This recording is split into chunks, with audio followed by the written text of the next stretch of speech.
जिस प्रकार मरुस्थल की रेत दूर से जल के समान चमकती है, परंतु निकट जाकर ही यह ज्ञात होता है कि वो तो सूखी रेत है, जल नहीं, उसी प्रकार हर मोह निकट से केवल एक भ्रम सिद्ध होता है महादेवी। अपने भीतर छिपे हुए ईश्वर को ढूंढना।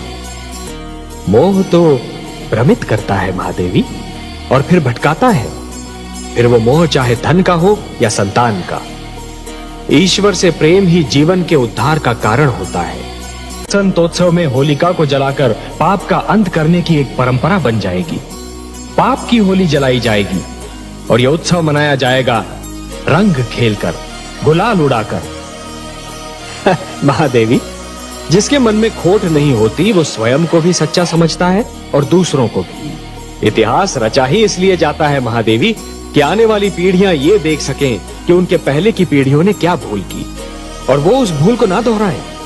यदि दोहराती हैं तो दंड पाती हैं, दुख झेलती हैं। क्षति पहुंचाने वाले को दंड देना तो बहुत सरल है, पर उसे क्षमा करना बहुत कठिन।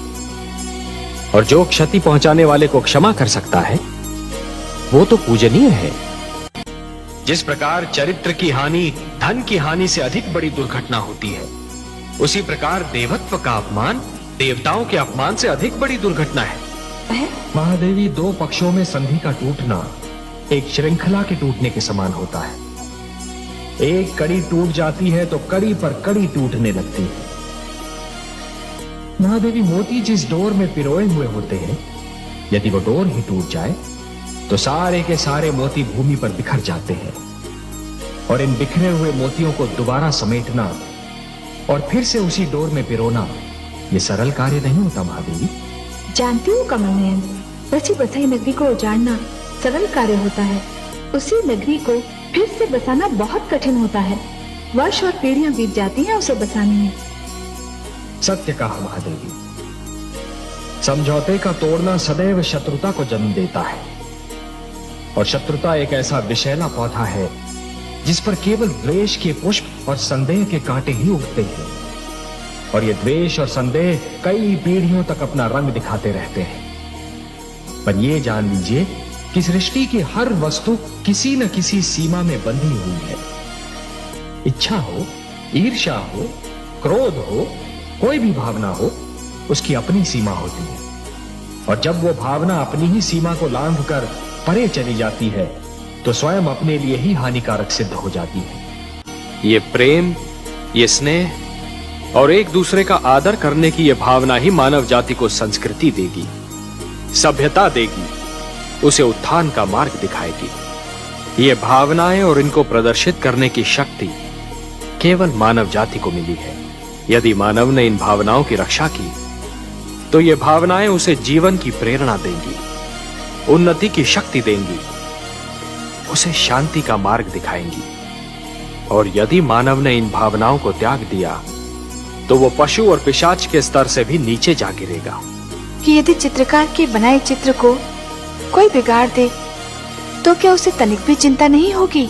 यदि कोई चित्रकार अपना चित्र किसी को उपहार में दे दे तो उस चित्र को संभालना उपहार पाने वाले का कर्तव्य है। जो हो रहा है हो सकता है वो वही हो जो स्वयं विधाता ने लिखा हो। और अपना लिखा तो स्वयं विधाता भी नहीं मिटा सकते ना। हे महादेवी, हो सकता है कि ये मानव की परीक्षा हो, उसके कर्मों की परीक्षा हो। तो आप क्या चाहती थी कि हम केवल दिन बनाते और रात्रि न बनाते? फिर मानव को अंधेरे उजाले का अंतर कैसे जान पड़ता? विष न होता तो अमृत की महत्ता कैसे जानी जाती? पुष्प के साथ कांटे न होते तो पुष्प के सौंदर्य को कौन जान सकता? पतझड़ न आती तो वसंत ऋतु इतनी सुहानी कैसे लगती? हमने मानव को बनाया है देवी। मानव इतिहास को बनाने का कार्य हमने अपने हाथों में नहीं रखा, वो तो उसी पर छोड़ दिया है। अभी तो उसे अपनी शक्ति का आभास हुआ है। इसी से उसे न्याय अन्याय, सत्य असत्य, धर्म अधर्म और पाप और पुण्य की जानकारी भी होगी। हमने बुद्धि दी है मानव को, विवेक दिया है उसे। यदि असत्य और अधर्म अपनी सीमा को पार कर गए, यदि धर्म की हानि होने लगी तो हम स्वयं धरती पर जाएंगे। हम वचनबद्ध हैं